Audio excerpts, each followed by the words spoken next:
10 minute കൊണ്ട് crispy cauliflower fry ഉണ്ടാക്കാം. ഇത് 4 മണിക്ക് സ്നാക്സായും ചോറിന് സൈഡ് ഡിഷായും യൂസ് ചെയ്യാം. ഇതുണ്ടാക്കുന്നതിന് 1/2 കിലോ കോളിഫ്ലവർ തണ്ട് കളഞ്ഞ് മുറിച്ചെടുക്കുക.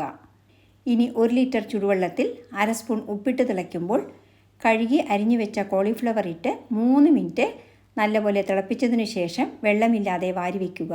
ഇനി മാരിനേറ്റ് ചെയ്യാനുള്ള മസാലയ്ക്കായി ഒരു പാത്രത്തിൽ 1 സ്പൂൺ ഇഞ്ചി വെളുത്തുള്ളി ചതച്ചത്, 1 സ്പൂൺ ചെറുതായി നുറുക്കിയ കറിവേപ്പില, 2 സ്പൂൺ മല്ലിപ്പൊടി, 1 സ്പൂൺ മുളക് പൊടി, 1/2 സ്പൂൺ കാശ്മീരി മുളക് പൊടി, 2 spoon soya sauce, 1 spoon tomato sauce, 1 spoon വിനാഗിരി, 2 spoon red chilli sauce, 3/4 spoon ഉപ്പ് എന്നിവ ചേർത്ത് മിക്സ് ചെയ്തതിന് ശേഷം 1 കപ്പ് അരിപ്പൊടി ഇട്ട് 1 കപ്പ് വെള്ളവും ഒഴിച്ച് കലക്കുക.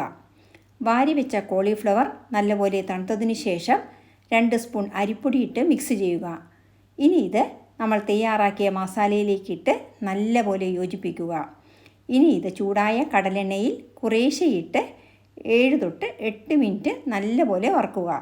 ഗോൾഡൻ ഫ്രൈ ആയാൽ കോരി മാറ്റുക. ഇങ്ങനെ എല്ലാ കോളിഫ്ലവറും വറുത്തെടുക്കുക.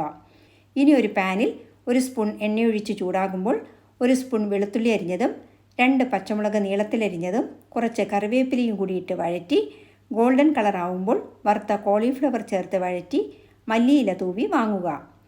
ഇനി ഇത് ചൂടോടെ ടൊമാറ്റോ സോസിൻ്റെ കൂടെയോ അല്ലെങ്കിൽ ചോറിൻ്റെ കൂടെ കുറച്ച് മുളക് വറുത്ത പുളിയും ഈ ക്രിസ്പി കോളിഫ്ലവർ ഫ്രൈയും കൂടിയായാൽ ഊണ് കുശാലായി. ഈ റെസിപ്പി ഇഷ്ടമായാൽ ലൈക്ക് ചെയ്യാനും ഷെയർ ചെയ്യാനും മറക്കരുതേ. Thank you for watching and supporting.